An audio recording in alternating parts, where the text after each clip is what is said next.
मेरा नाम है किशन कनौजी और आप देखना शुरू कर चुके हैं BRL 115 यानी कि 115 का पहला unit overview of retail supply chain management.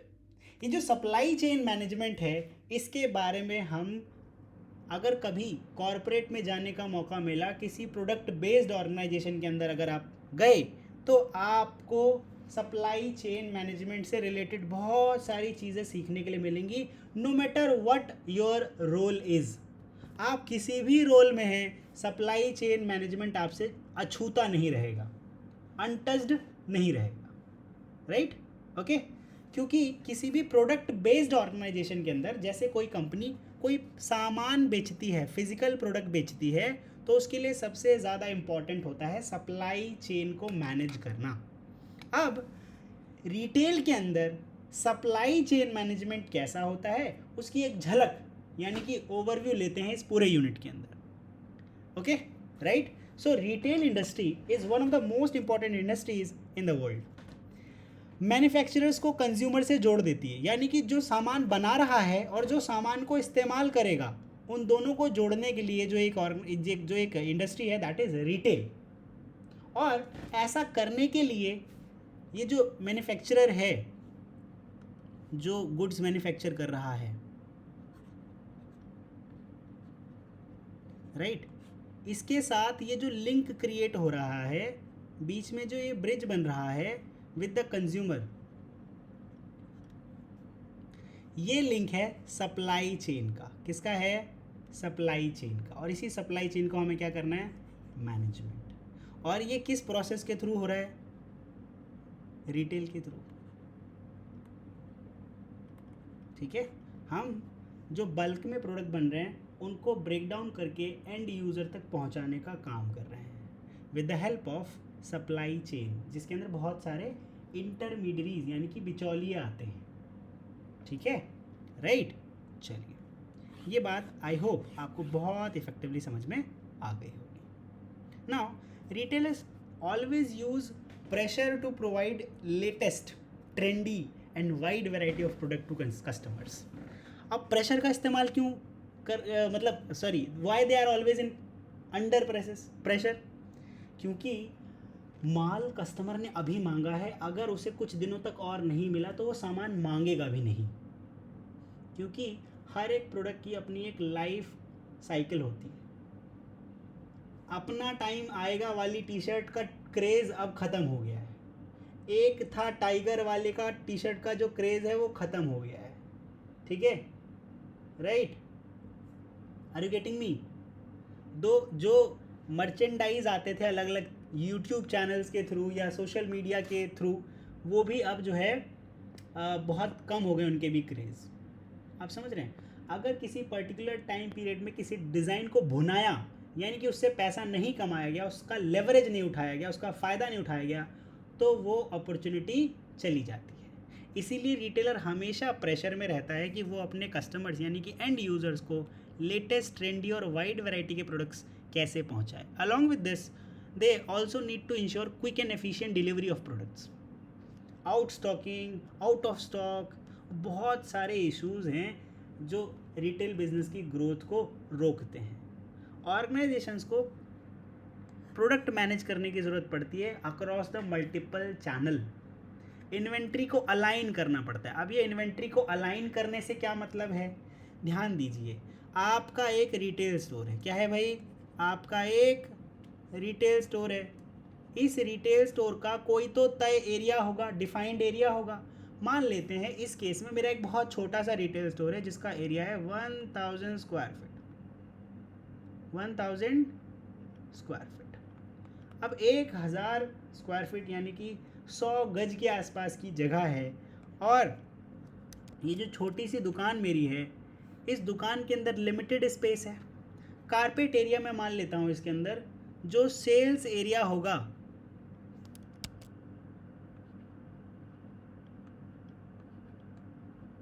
Sales area जो होगा हमारे पास, वो मान लेते हैं 700 स्क्वायर फीट का होगा। ठीक है, राइट? 700 स्क्वायर फीट का होगा। ओके, वॉकिंग एरिया हमारे पास जो है वो 300 स्क्वायर फीट का है। मान लेते हैं हमने पूरा स्टोर यूटिलाइज कर रखा है, तब की बात कर रहा हूँ। हमारे पास जो वेयर हाउस है वो अलग से है, 1000 square feet plus 300 square feet. यहाँ पे हम अपना सारा का सारा बैक एंड का काम करते हैं। तब तो हम ये 1000 स्क्वायर फीट को बहुत अच्छे से यूज़ कर सकते हैं, जिसमें से 700 स्क्वायर फीट को सेल्स एरिया और बाकी को कस्टमर एरिया की तरह यूज़ कर सकते हैं। अब ये पूरा 300 यूज़ नहीं होगा, थोड़ी छोटी छोटी कैलकुलेशंस आती हैं इसके अंदर, इन सब के बारे में भी डिस्कस करेंगे। Right, are you guys getting me? चलिए नाउ सो अब मैंने आपको पहला क्या बोला, रिटेल स्टोर के पास पहला कंस्ट्रेंट क्या है, स्पेस का।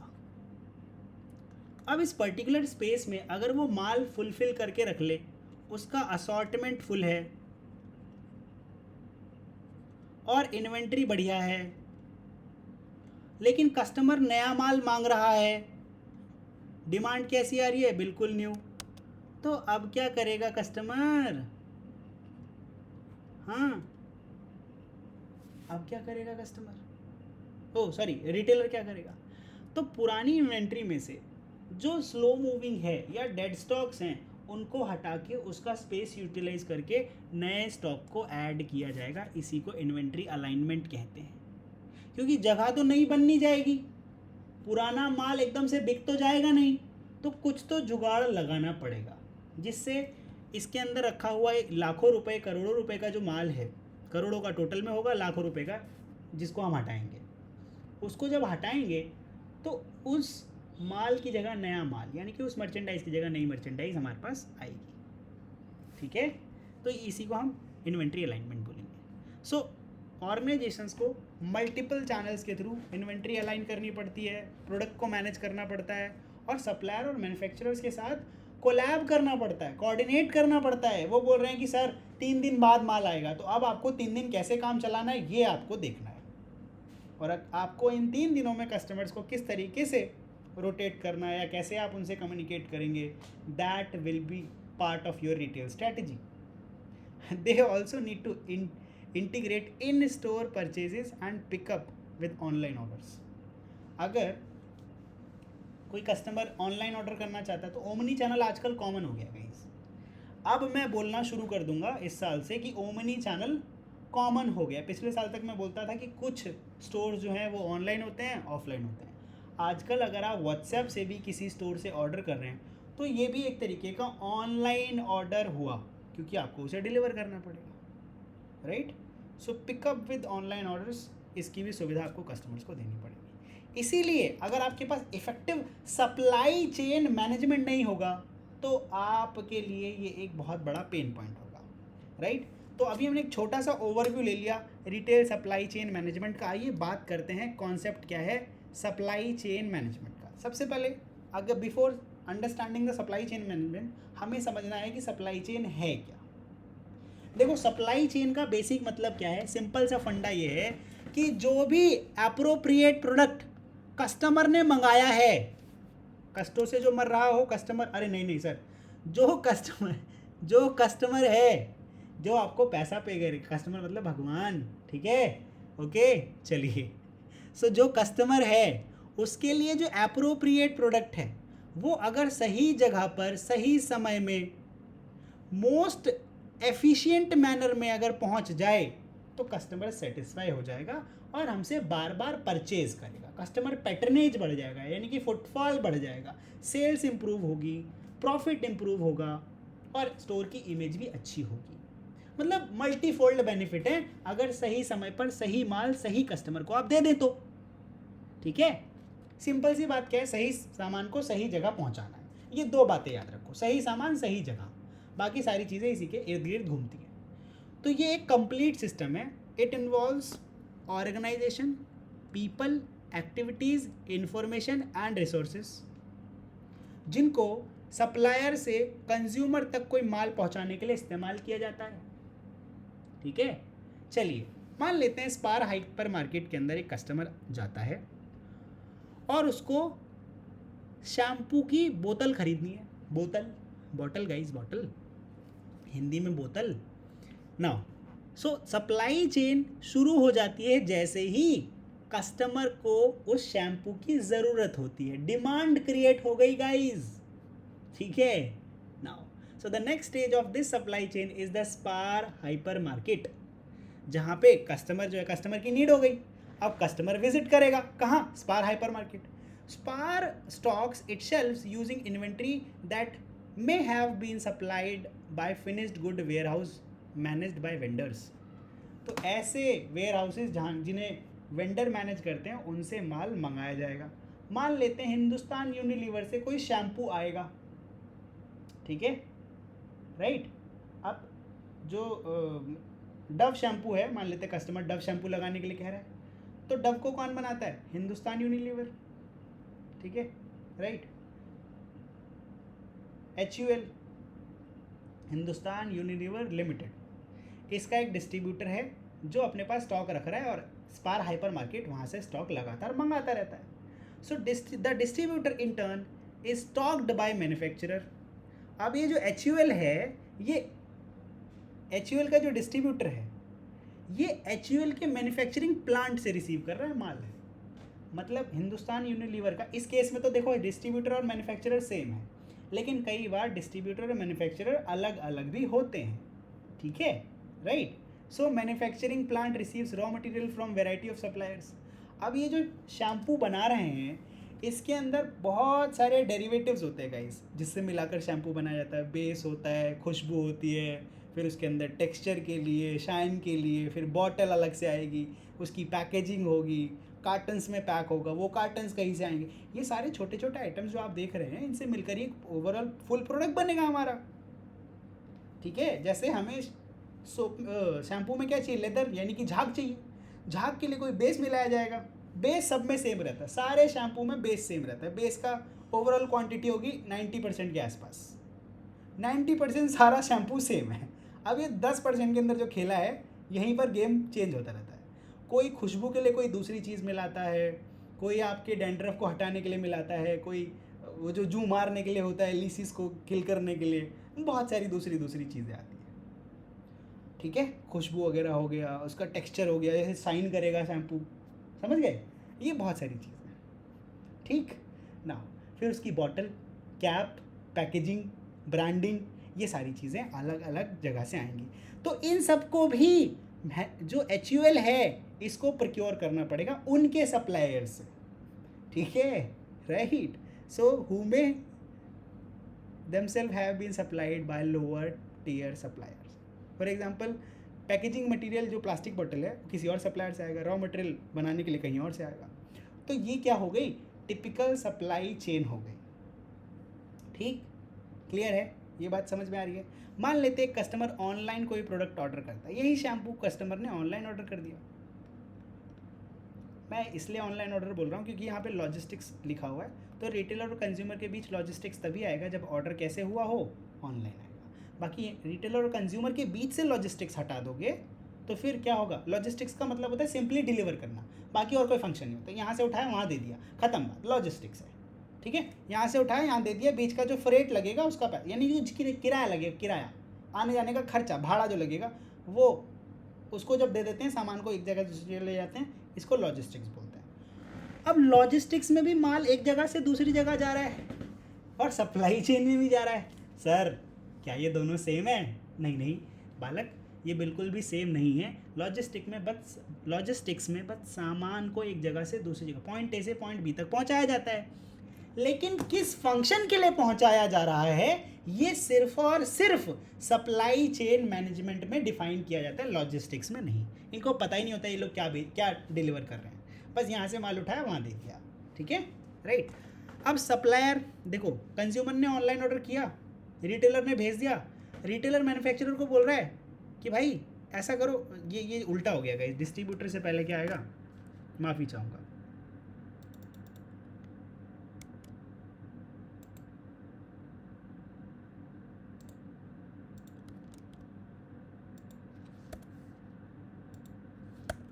सुनो, रिटेलर को कौन माल बेच रहा है, डिस्ट्रीब्यूटर के लिए कौन दे रहा है, मैन्युफैक्चरर रॉ मटेरियल कहाँ से मंगा रहा है, सप्लायर से। तो ये टिपिकल सप्लाई चेन है किसी भी प्रोडक्ट के लिए, ठीक है, राइट। आई होप आपको सप्लाई चेन मैनेजमेंट का एक छोटा सा कॉन्सेप्ट इस कहानी के माध्यम से समझ में आ रहा होगा। यस और नो विद्यार्थियों? चलिए, क्या ज़रूरत है सप्लाई चेन मैनेजमेंट की? भैया बहुत ज़रूरत है। क्या ज़रूरत है? बहुत ज़रूरत है। किस चीज़ की? सप्लाई चेन मैनेजमेंट की। जैसा कि हम सब लोग जानते तो नहीं हैं लेकिन इतना तो आभास है कि कंपटीशन लगातार बढ़ता चला जा रहा है। मतलब आपको एक रिटेलर चलो शैम्पू का ही एग्जांपल आज पूरी क्लास में लेकर चलते हैं। मान लेते हैं इसी शैम्पू को कोई 150 रुपये में बेच रहा है, 150 रुपीज़ पर बॉटल सेल कर रहा है 250 ग्राम्स के लिए, या 250 ml के लिए, माफ़ी चाहूँगा, शैम्पू है, लिक्विड है। 250 ml के लिए 150 रुपीज़ चार्ज किए जा रहे हैं, या इसको और इजी बनाने के लिए 250 ml के लिए 250 रुपीज़ चार्ज किए जा रहे हैं, 1 रुपी पर ml ऐसा मान लो आप, ठीक। अब दूसरा रिटेलर क्या बोल रहा है, हमसे 2 शैम्पू बॉटल खरीदोगे तो हम आपको 10 रुपीज़ का डिस्काउंट देंगे, यानी कि 5 रुपीज़ आपके बच जाएंगे, ठीक। कंपटीशन आ गया और हम आपको 10 मिनट में डिलीवरी, फिर इसके बाद कोई ऑनलाइन एप्लीकेशन आ जाता है, वो बोलता है कि हम आपको 10 मिनट में डिलीवरी दे रहे हैं और उस पर 10 रुपये का डिस्काउंट दे रहे हैं, बस पर बॉटल पे, 2 बॉटल पे 10 रुपये का नहीं, पर बॉटल पे 10 रुपये का डिस्काउंट। आपको हमारे पास आना भी नहीं, हमारी ऐप से डाउनलोड जो है ऑर्डर करना है, डिलीवरी के चार्ज ले लेंगे 20 रुपये, क्योंकि आप घर से बाहर नहीं निकल रहे। लेकिन अगर आप 5-6 बॉटल मंगाएंगे तो डिलीवरी के चार्ज भी नहीं लेंगे हम आपसे। 200 रुपये से ऊपर का ऑर्डर कर दीजिए, 500 रुपये से ऊपर का ऑर्डर कर दीजिए, हम आपसे डिलीवरी के चार्ज भी नहीं लेंगे, ठीक है। अब ध्यान दीजिए, सप्लाई चेन मैनेजमेंट एक रिटेलर को कॉम्पिटिटिव एडवांटेज दे सकती है अपॉन द अनदर रिटेलर। देखो, रिटेल में सारा खेल क्या है? सप्लाई का है। रिटेलर को लगता है कि उसकी वजह से कस्टमर उसके पास आ रहा है, नहीं, ऐसा बिल्कुल नहीं है। कस्टमर सिर्फ सामान खरीदने जाता है, उसको नहीं मतलब कि बेच कौन रहा है, बशर्ते प्रोडक्ट सही होना चाहिए, ख़त्म बात। इसीलिए आप देख रहे हैं सबसे ज़्यादा जल्दी क्या चेंज हो जाते हैं? रिटेलर। कभी डिस्ट्रीब्यूटर चेंज नहीं होते, सप्लायर चेंज नहीं होते, मैन्युफैक्चरर चेंज नहीं होते, रिटेलर चेंज हो जाते हैं, क्योंकि उनका ज़्यादा काम है, वो बहुत ज़्यादा वैल्यू नहीं ऐड कर रहे हैं आपकी लाइफ में, ठीक है, राइट ना। अब जो वैल्यू ऐड करता है वो कभी जाता नहीं है गाइस, कभी भी सप्लाई चेन से गायब नहीं होगा। तो क्या क्या इंपॉर्टेंस है सप्लाई चेन मैनेजमेंट की? कस्टमर सर्विस को और ज़्यादा अच्छा कर देता है, ठीक है। मान लेते हैं एक कार ओनर है, आपने नेहांशु के पास एक कार है, ठीक है, ब्रीज़ा, ठीक। अब इनकी कार जो है ख़राब हो गई रास्ते में, जैसे ही ये कंपनी को फ़ोन करते हैं, कंपनी मात्र 15 मिनट में इनकी कार के पास पहुंच जाती है और टो करा के ले जाती है ठीक कराने के लिए। तो इनको लगेगा सर्विस बहुत अच्छी, यस और नो? यस, है ना। नाउ मान लेते हैं आपने क्या किया, पिज़्ज़ा ऑर्डर किया और उस पर 30 मिनट लिखा हुआ था, लेकिन आपको 20 मिनट में डिलीवर हो गया। आप बोलेंगे वाह भाई वाह, मज़ा आ गया, गर्मा गर्म पिज़्ज़ा 20 मिनट में हमारे पास पहुंच गया। वो हॉटपॉट से निकाल के आपको दे रहा है, सर पिज़्ज़ा, पेमेंट पहले हो गई है, thank you sir, 5 star rate कर देना, राइट, है ना। और कोई गड़बड़ हुई तो तुरंत वो सुन भी रहे हैं कि पिज़्ज़ा ख़राब है, फ़ोटो भेजो, सॉरी सर, आप ये पिज़्ज़ा या तो खा लो या तो फेंक दो, हम आपको रिफ़ंड कर रहे हैं 70%, बाकी के हमारे सर्विस चार्जेस की वजह से कट गया है, माफ़ी चाहूँगा, लेकिन इसको जो है आप कंज्यूम कर लो या तो फेंक दो, आप बहुत ही बुरी हालत में फेंक दो, ठीक है। ये क्या है? क्विक आफ्टर सेल सर्विस है।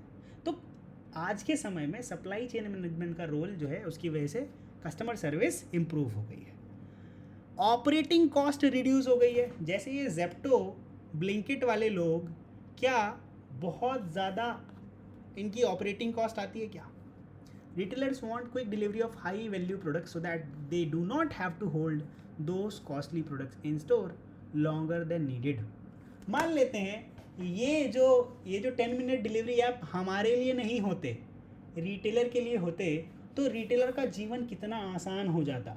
उसको स्टॉक अपने पास रखने की ज़रूरत ही नहीं पड़ती, वो एक प्रोडक्ट मंगाता, उसके पास आ जाता, वो आपको दे देता, बोलता है जी 10 मिनट में आ रहा है, उसके पास आता है, वो तुरंत आपको दे देता। समझ रहे हैं आप मेरी बात, राइट। मैंने अपने अभी कुछ ही समय पहले मैंने ये इंसिडेंस अपने सामने होते हुए देखा। एक रिटेलर जो बहुत अच्छी सर्विस प्रोवाइड करता है अपने कस्टमर्स को, उसके पास कोई पर्टिकुलर मसाला नहीं था।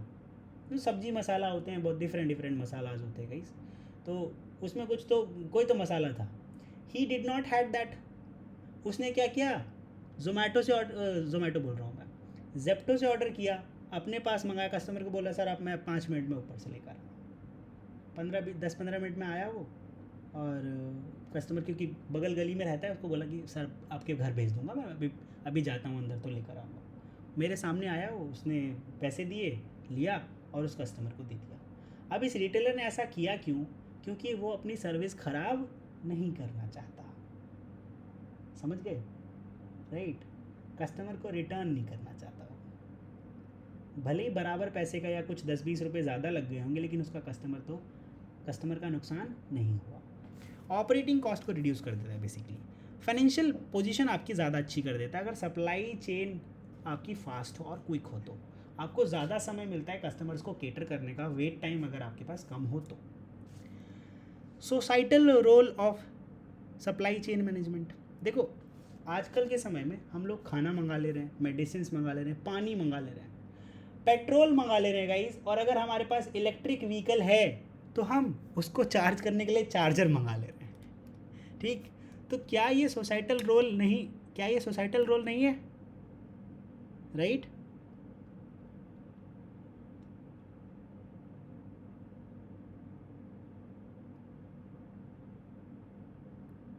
ओके ना,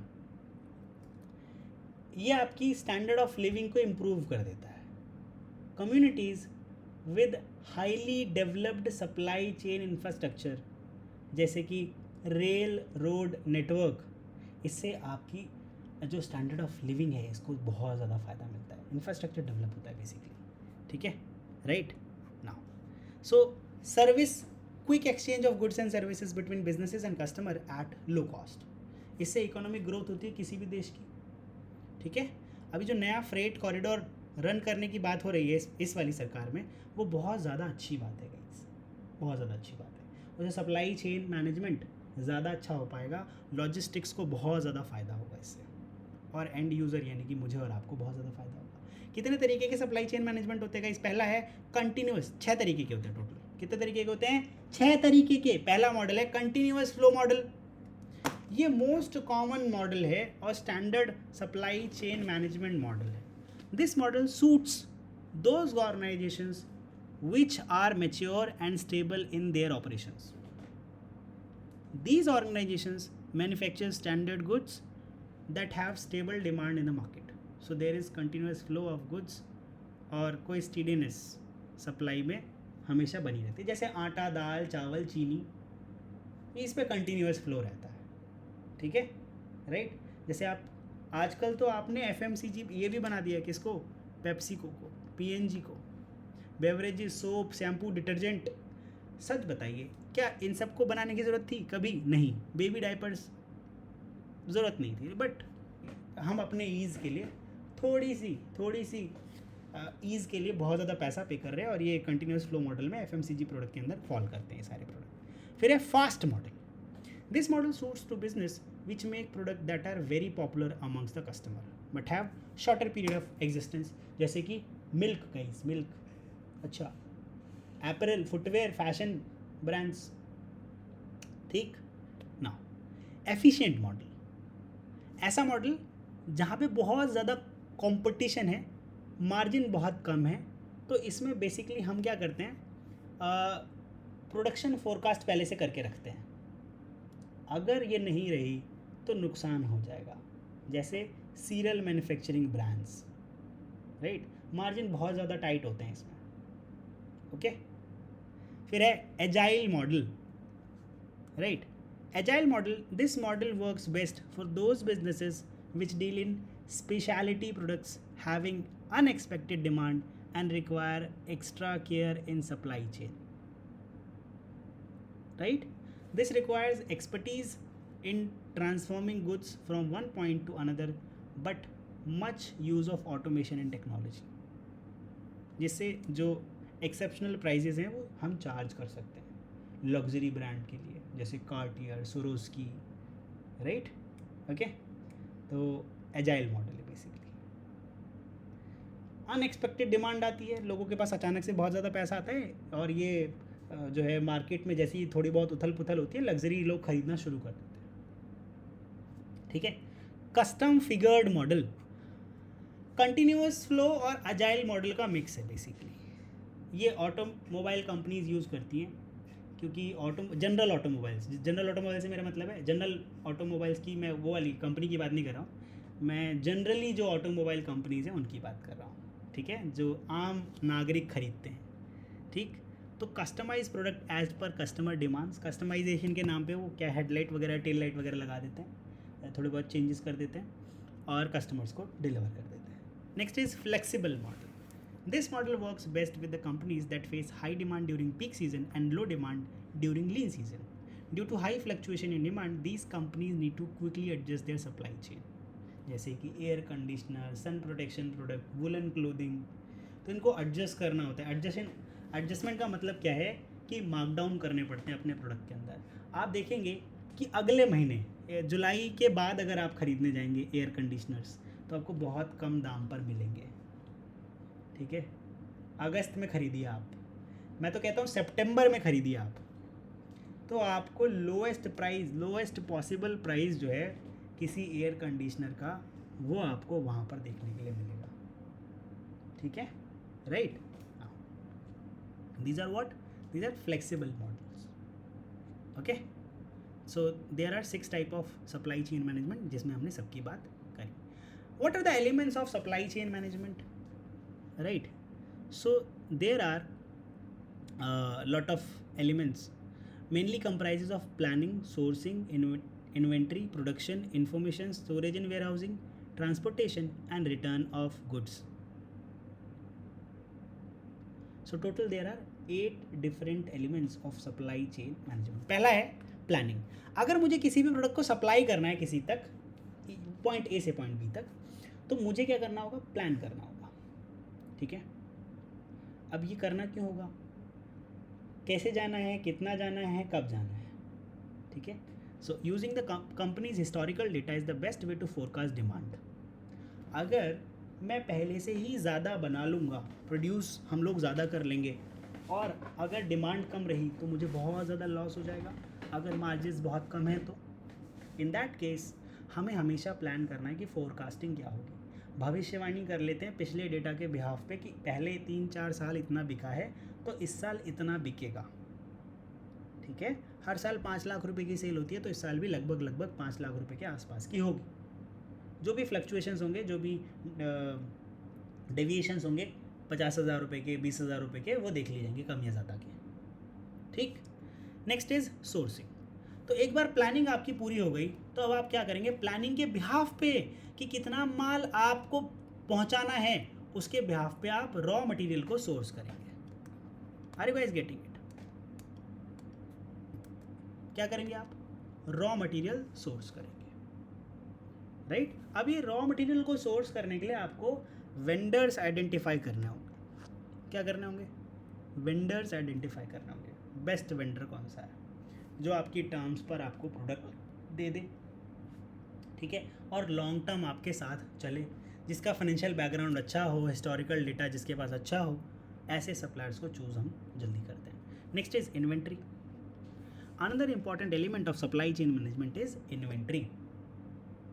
कि भाई जो भी इन्वेंट्री आपके पास है कंपनी में, जैसे सारा का सारा, उसका टोटल वैल्यू कितना है, जगह कितनी है, स्पेस कितना आपके पास, कौन सा ऐसा आइटम है जो डेड होने की कगार पे है, कौन से ऐसे आइटम है जो स्लो मूविंग है, कौन से फास्ट मूविंग है।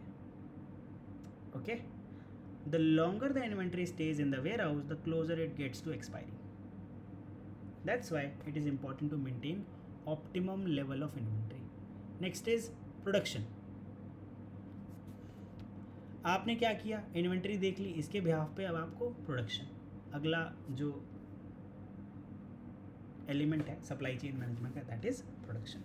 एक ऐसे स्टेज जहाँ पे finished goods are made from raw material. This element also includes evaluating the quality of finished goods and their packaging.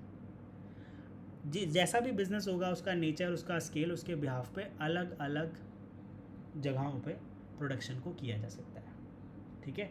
For customise products like designer dress और birthday cake, 1 unit is produced at a time for consumer goods. Like जैसे आपको shampoo use करना है तो batches में बनते हैं उनकी क्वांटिटी, और उनकी एक्सपायरी डेट भी बहुत ज़्यादा रहती है, ठीक है।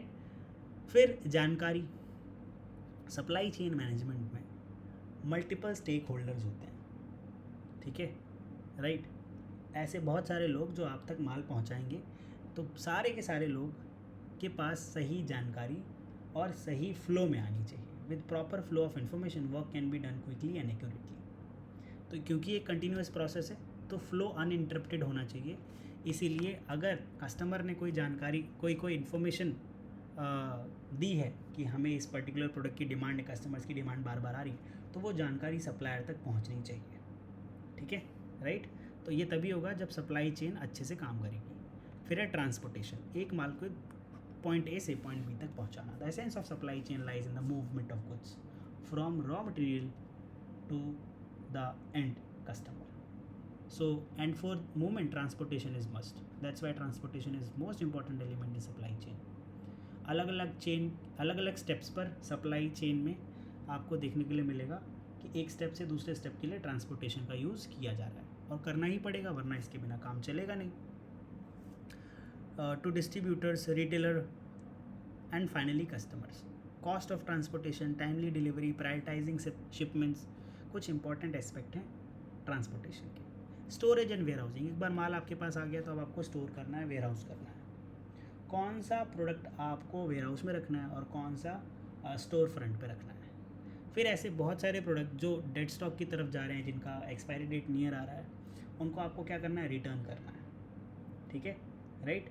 तो परचेज रिटर्न और सेल्स रिटर्न, कस्टमर ने जो आपको वापस कर दिया दैट इज़ सेल्स रिटर्न, आपने जो ख़रीदा था और अब वो बिका ही नहीं है तो दैट इज़ परचेज रिटर्न। दोनों को आपको कर देना है किनको, जिनसे आपने बाय किया है, दैट इज़ योर डिस्ट्रीब्यूटर, ठीक है।